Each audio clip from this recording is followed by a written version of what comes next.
Hello, everyone. Welcome to Don Riches TV. Please listen carefully. On this channel, we are going to be bringing out information that can help you relocate. Please subscribe to this channel so that you will see any message we upload. Also, please share this video to as many people as you can. Thank you. Now, think about this. These two fighters you are seeing are Anthony Joshua and Francis Ngannou. Anthony Oluwafemi Joshua was born on the 15th of October 1989. He spent his early years in Nigeria. He was a student of Mayflower School, Ikenne, Ogun State, before relocating back to the UK at the age of 12. Believe me, if he had remained in Nigeria, Anthony Joshua will not be who he is today. Francis Ngannou was born in a small village in Cameroon in 1986. At the age of 10, he started working in a sand quarry because of lack of funds. He continued on the street until he was able to raise some money to move illegally to France at the age of 26. I bet you, if he had remained in Cameroon, he wouldn't have become a martial arts champion with so much money. Now, this is Tiwa Savage, a Nigerian music star. She relocated with her parents to the UK at the age of 11. If she had remained in Nigeria, do you think she would be who she is today? Well, someone will say yes, because there are some other artists who were born in Nigeria, but the truth is that most Nigerians or Cameroonians or Ghanaians who are talented, if they had lived in the Western world, their lives would have been better. My people, just look at what you are saying. This is the city of Zurich, Switzerland. This country is where African leaders come to keep the money they steal from Africa. Look at the streets in the country. Look at one street. What you're looking at is a street in the country. It's called Bahnhofstrasse. Can you see? There hasn't been power or electricity outage for up to 100 years. What looks like a train, this thing that you're seeing that looks like a train, it's called a tram. It uses electricity.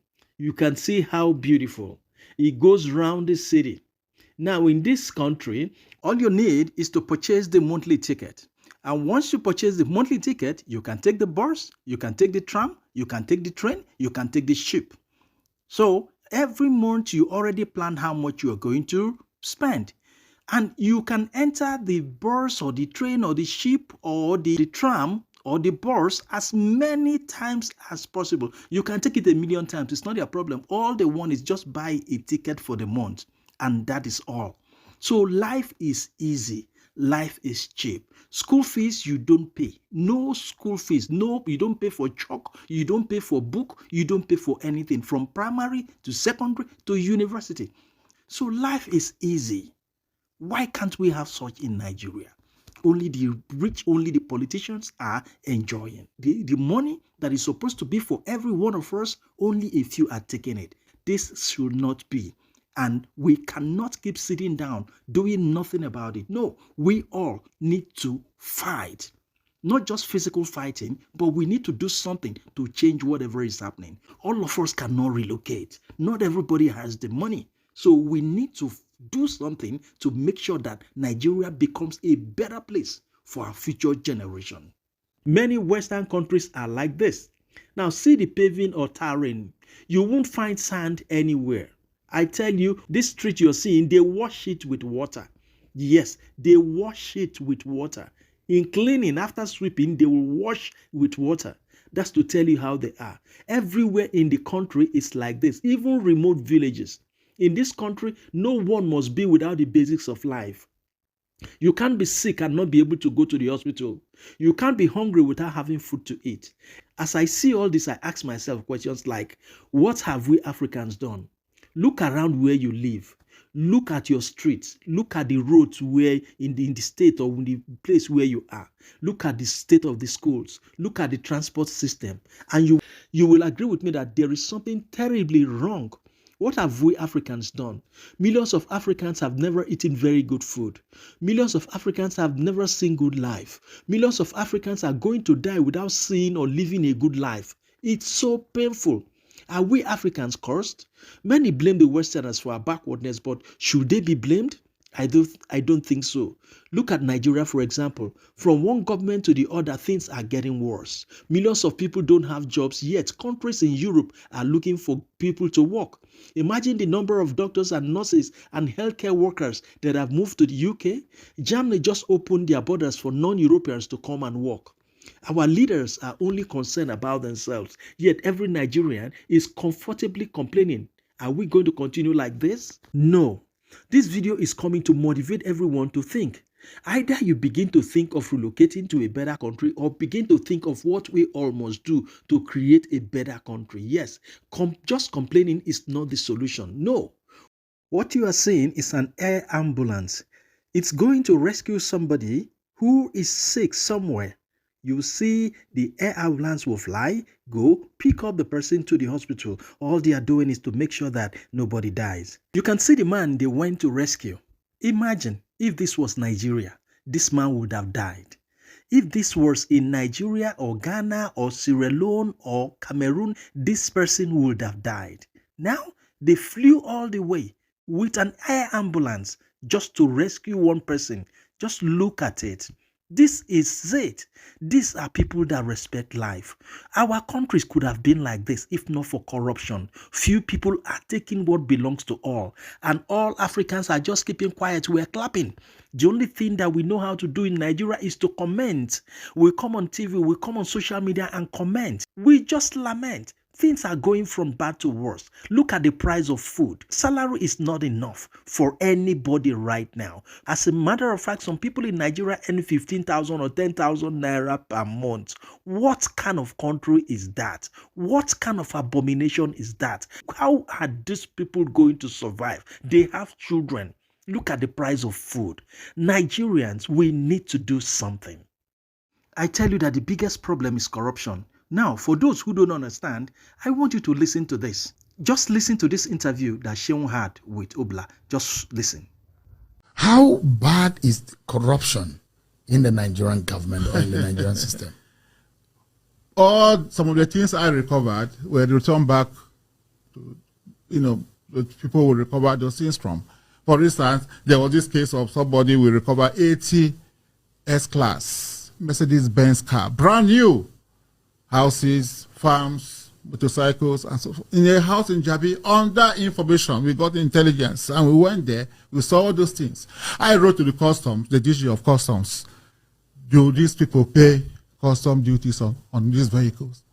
80 brand new S-Class, armored plated. The CG of customs said no, they didn't pay. I wrote to Federal Inland Revenue Service. These people pay tax? If you are importing, if you have this kind of vehicles, if you have money to buy this kind of vehicles, you should pay enormous tax to the Nigerian government. They say no, they don't have any record of them paying tax. So we went to court. We got an order of official, and then the court asked us to, we should take custody of those things. It's interim for official pending the hearing of the case. So I did a memo to the Attorney General to brief him of what we were doing. But later on, the Attorney General said that all the cases are investigated. They never mandated me. One of them was, came through Panama Papers. You know about the Panama Papers? Mm-hmm. A Nigerian senator, former military governor, was mentioned that he has properties in offshore islands. Since I didn't have the structures to investigate this issue, which is overseas, I went to the DG, NIA, said, look, please, let us work together to do this investigation. And they did the investigation. The report was sent to me. I sent one to the president and I sent one to the Attorney General that this man has over 200 million pounds in the offshore islands. A former governor, a sitting senator. He's no longer in the Senate. No, at the time. At that time, he was a sitting senator. But he had been president of the Nigerian Senate. But nothing happened. Not till today. What of the $69 billion? I got a letter, I didn't prompt them, from an American law firm saying that they have assets or access to a bank account in Texas that has over 69 billion US dollars. Proceeds from stolen crude oil. And the 9 billion, 69, the proceeds from the crude oil is 60 billion. The 9 billion is, they mentioned the name, Patrick Aziza, who was national security advisor. And I thought it was beyond me, so I wrote to the president that this is what this firm has, alleged. Yes, that they are asking for money. That if we make some payment available, that they will give us the bank, not the holders of the account number, the bank accounts, and so forth and so on. So I went to the president and said, approve, so that we can recover this money. 69 billion. It's a lot of money. Of course, nothing came out of it. Up to now. I also did a letter to Attorney General to brief him. But do you know what he said? The day he saw my wife, he laughed in a very sarcastic manner. I think Obla claimed that he would recover 69 billion US dollars as he recovered the money. He was being sarcastic. How would I recover the money when you didn't act as the Attorney General? Somebody has said, look, we have $69 billion of Nigerian money in a bank account in America. And the government did not take action. Nothing. Look, it's in the media. If you look at Punch published the story. Punch published this story. Even when Buhari was in office, they did. I think if I would download it and send it to you, nothing was done. It feels like the government you work for was a failure in that respect. Why I've said so, that I was disappointed, because I believe so much in the former president, and I worked passionately for him. But I mean, would you attribute the underdevelopment of our country today to corruption? Why not? Look, if you can, somebody can take $69 billion out of Nigeria.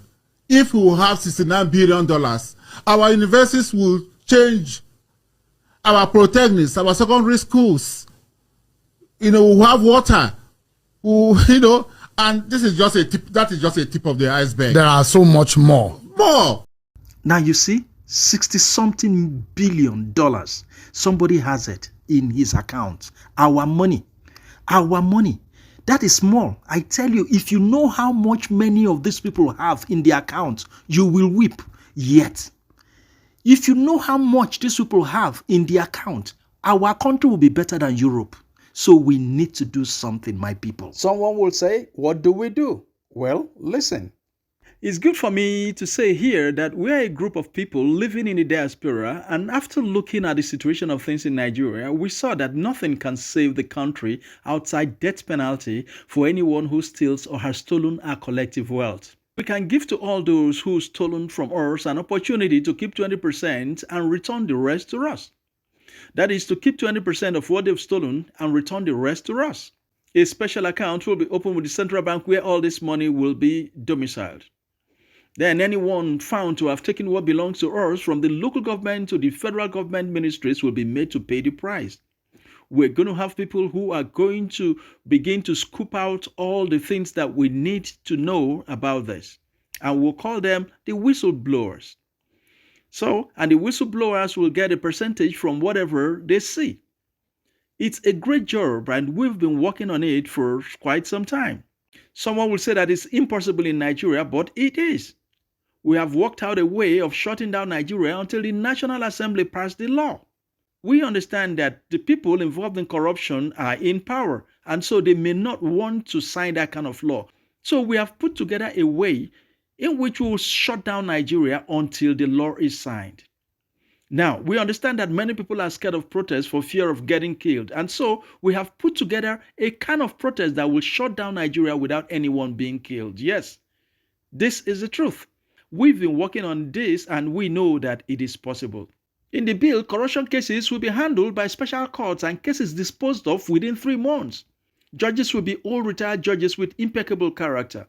People, if this is done, we will recover so much money that will transform our country to become like Switzerland and bring our currency equal to the dollar. Imagine that one person has 60-something billion in his account. Now, imagine how much people have stolen. I'm talking of past governors, past presidents, and past the PAM secretaries and all that. All of them will be made to return our money. If we can do this, Nigeria will be transformed to become like Europe. And that's why the title says that every Nigerian will be able to relocate to a better country. Yes, Nigeria will be the better country. People, it's happening in China, and we all can make it happen in Nigeria if we throw away our tribal differences. Some people are thinking that voting another party will make it work. It's impossible because the party will come in and they will continue to steal. No matter how, even if you bring President Obama to come in to become the president of Nigeria, as long as the law remains like this, that everybody or anybody can steal and take away and go away scot-free, nothing will change. So Nigerians, we all need to work and make sure that death penalty for corruption comes to be. Yes, we have our way planned out already. If you desire a better country, please share this message and join the death penalty for corruption movement. Just check out the Telegram channel link in the comment box to join. Also, drop your comments. Please note, this is just the beginning. We seek contributions from lawyers to help us actualize this vision. So, if you're a lawyer, please send in any contributions. Thank you. Well, listen, my people, a new Nigeria is possible. Please explain this to those who do not have access to the internet or who can understand English well. We all must work to create a better Nigeria. Everybody cannot relocate. Yes, if you want to relocate, every information we have to help anybody relocate, we will put it on this channel. In the next message, you will see how you can relocate to Germany right now and other countries. Like we said, not everybody can relocate, and that is why we all must work towards making Nigeria a better country. Yes, all these countries you're seeing, they don't have people living there, don't have 10 heads. People made it work. We can make Nigeria one of the greatest countries in the world, but we all must throw away tribal differences and really work together to make it big. Please subscribe to this channel and please share this message so that many millions of people will join the group and join this plot that we are working on to make Nigeria a better place. Thank you so much.